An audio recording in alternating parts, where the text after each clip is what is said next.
दिवाली है तो दिवाली में सबसे जरूरी है माँ लक्ष्मी की पूजा आराधना। माँ लक्ष्मी प्रसन्न होंगी तभी हमारे घर सुख समृद्धि का वास होगा। तो आज हम आपको बताने जा रहे हैं कि माँ लक्ष्मी की पूजा कैसे करें और उनकी सिद्धि को कैसे प्राप्त करें। इस खास मौके पर हमारे साथ स्टूडियो में खास मेहमान मौजूद हैं भावना शर्मा जी, जो कि आपको बताएंगे किस तरीके से माँ लक्ष्मी को प्रसन्न करना है, किस तरीके से पूजा पाठ का पूरा विधि विधान है।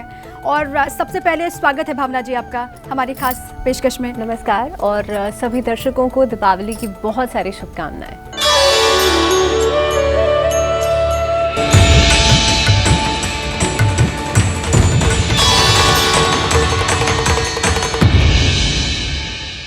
तो सबसे पहले शुरुआत इस खास सजावट के साथ और इस सवाल के साथ कि माँ लक्ष्मी को प्रसन्न करने के लिए सबसे पहले पूजा की पूरी विधि क्या है वो जरा बताइए दर्शकों। दीपा, आपने स्टार्टिंग ऐसे की कि माँ लक्ष्मी को प्रसन्न करने के लिए, और यहाँ पर जिस तरह से आप देख रहे हैं कि सारी वो चीज़ें हैं हमारे पास, सारी वो सामग्री है जो माँ लक्ष्मी को प्रसन्न करने के लिए खास होती है।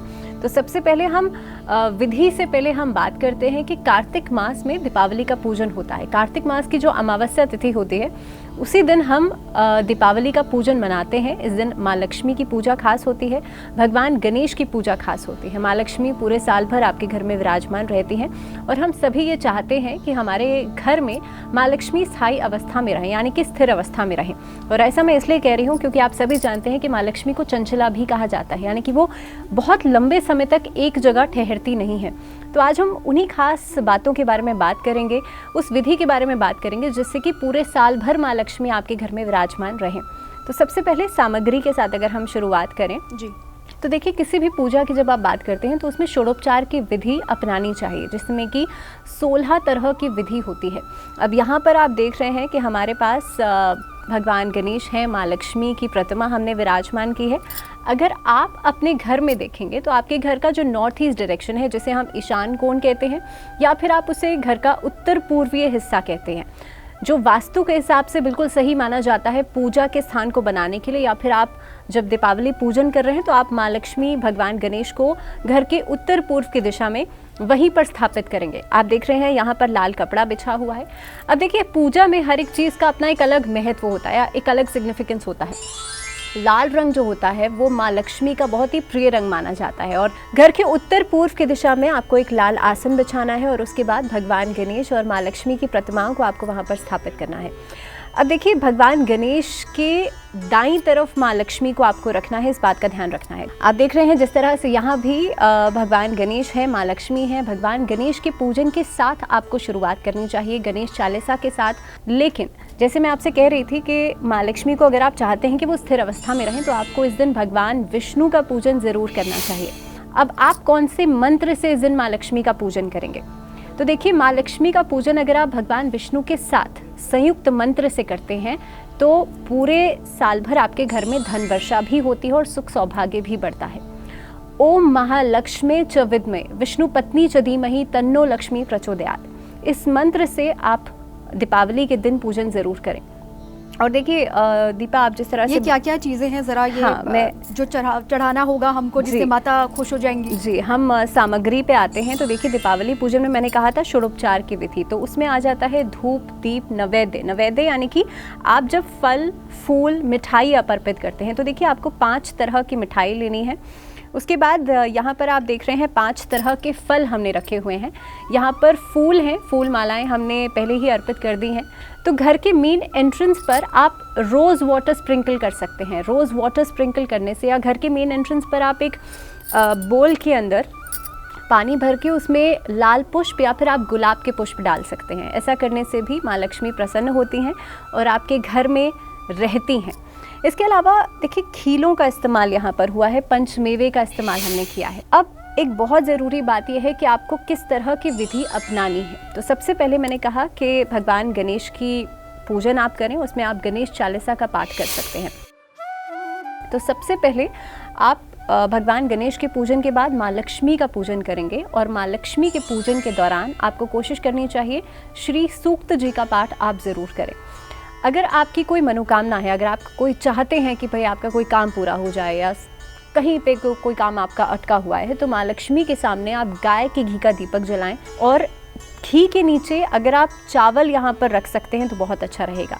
चावल के ऊपर देखिए, चावल का इस्तेमाल पूजा के दौरान, अक्षत का इस्तेमाल जब भी आप करेंगे तो कोशिश करनी चाहिए खंडित अक्षत नहीं होने चाहिए। चावल के दाने कई बार टूटे हुए होते हैं, तो आपको इस चीज़ का ध्यान रखना है कि वो चावल के दाने टूटे हुए नहीं होने चाहिए। पूजा का समय बहुत महत्वपूर्ण होता है, शुभ मुहूर्त बहुत महत्वपूर्ण होता है। और ख़ासतौर पर दीपावली का दिन तो देखिए पूरे साल भर का एक ऐसा त्यौहार है जिस पर हम सभी बहुत विधि विधान चाहते हैं, तो ज़रूरी है कि सही मुहूर्त भी होना चाहिए।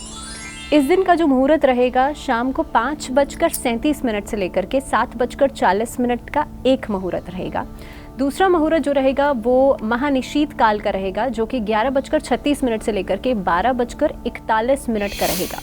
अब माँ लक्ष्मी को प्रसाद क्या चढ़ाएं जिससे वो प्रसन्न हो और हर मनोकामना हमारे भक्तों की, हमारे दर्शकों की पूरी हो? जी देखिए, प्रसाद के रूप में जिस तरह से आप देख रहे हैं यहाँ पर 5 तरह की मिठाई का आप इस्तेमाल कर सकते हैं, जिसमें कि नारियल जो होता है वो माँ लक्ष्मी को बहुत ज़्यादा प्रिय होता है। यहाँ पर आप देख रहे हैं श्रीफल भी पूजा में रखा हुआ है। श्रीफल महालक्ष्मी को बहुत ज़्यादा प्रिय है। इसके साथ साथ जो नारियल की मिठाई होती है उसका भोग ज़रूर लगाया जाना चाहिए। खीलों का भोग या पंचमेवे का भोग ज़रूर लगाया जाना चाहिए। और कहीं ना कहीं पे प्रसाद के रूप में कोशिश करनी चाहिए, जो घर में फीमेल्स होती हैं सबसे पहला प्रसाद उनको दिया जाना चाहिए, क्योंकि घर की लक्ष्मी तो वही हो गई ना, तो इसीलिए आप उनको सबसे पहले प्रसाद जरूर दें। अच्छा, इसी के साथ एक सवाल ये भी कि आरती को लेकर एक सवाल ये था कि जो लोग घर में हैं, जिनकी छुट्टी है, नौकरी पेशा जो लोग हैं, वो घर पर दिवाली के दिन अगर नहीं हैं जी, वो आरती किस तरीके से करें? क्योंकि जो मीडिया वाले लोग हैं वो तो ऑफिस में रहते हैं, वो किस तरीके से आरती करें ऑफिस में रहते हुए, काम करने के दौरान कोई विशेष मंत्र उनके लिए जी। और आरती किस तरीके से पारिवारिक जो लोग घर पर रह रहे हैं वो करें, किस तरीके से करें? देखिए, क्योंकि भगवान विष्णु को पालनहार कहा जाता है, और जब आप भगवान विष्णु का पूजन महालक्ष्मी के साथ करते हैं, वैसे तो लक्ष्मी गणेश जी का पूजन इस समय पर खास है, लेकिन आपको कोशिश करनी चाहिए इस दिन आप आरती जिस समय पर कर रहे हैं, सबसे पहले आरती का मतलब समझ लेते हैं। तो देखिए, आरती जब आप करते हैं उसको क्लॉकवाइज और एंटी क्लॉकवाइज 2 तरफ से घुमाते हैं। दैट मीन्स आप कॉन्शियसली और सबकॉन्शियसली अपने आप को भगवान की तरफ समर्पित कर रहे हैं, और आरती जो होती है उससे आपकी पूजा का एक संपूर्ण हो जाती है आपकी पूजा। तो इसीलिए आरती का खास महत्व ज़रूर है। पूजा आपने कर ली है, लेकिन उसके बाद आरती आपको ज़रूर करनी चाहिए। अब आपने एक चीज़ कही कि भाई अगर मान लीजिए कि कोई घर पे नहीं है, आप ऑफिस में हैं, तो किसी भी शास्त्र में ये नहीं कहा गया है कि अगर आप विधि विधान से पूजा नहीं करेंगे तो आपको फल नहीं मिलेगा। मानसिक पूजन सबसे ज़्यादा श्रेष्ठ बताया गया है। अगर आप ऑफिस में हैं, अगर आप ट्रैवल कर रहे हैं, कहीं पर भी आप हैं, मानसिक पूजन सबसे ज़्यादा श्रेष्ठ होता है। अगर आप मन से पूजा कर रहे हैं तो आप मंत्रों का जाप कर सकते हैं, ओम महालक्ष्मी नमः, या फिर ओम नमो भगवते वासुदेवाय, या फिर ओम गणगणपतये नमः, इस मंत्र का जाप किया जा सकता है। या आप मन से देखिए, कोई भी मंत्र अगर आप जपना चाहें या आपका कोई सिद्ध मंत्र हो तो वो इस समय पर आप जप सकते हैं। जैसे ही घड़ी का काटा दोपहर 2:30 पे आए, बबीता जी का दिल सास बहू साजिश के लिए मचल जाए।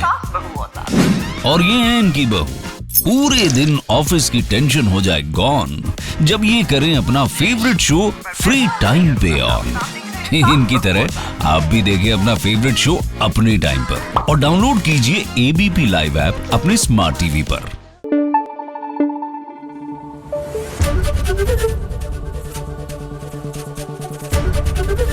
एबीपी न्यूज आपको रखे आगे।